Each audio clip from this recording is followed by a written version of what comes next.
Бухалът – тихият хищник на нощта. Повечето хора го свързват просто с нощните часове и мистични звуци, но истината е много по-впечатляваща. Това е супергерой на тишината. И сега ще ти покажа защо. Първо, бухалите летят напълно безшумно. Перото им е специално оформено така, че да разсейва въздуха и да елиминира шума. Докато други птици размахват криле шумно, бухалът се плъзга над гората без да издаде звук. Това го прави перфектен хищник. Жертвата му никога не го чува. Второ, гъвкавостта на врата. Бухалите могат да завъртат главата си на цели 270 градуса. Това е възможно благодарение на специална структура на шийните прешлени и кръвоносната система.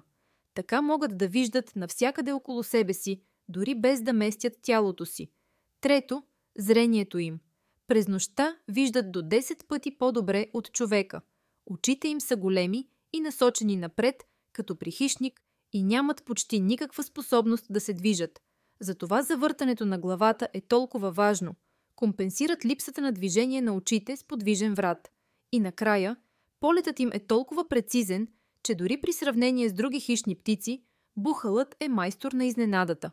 Появява се от нищото и изчезва за секунди, без да остави и следа. Ако искаш да научиш още за невероятните тайни на природата, абонирай се.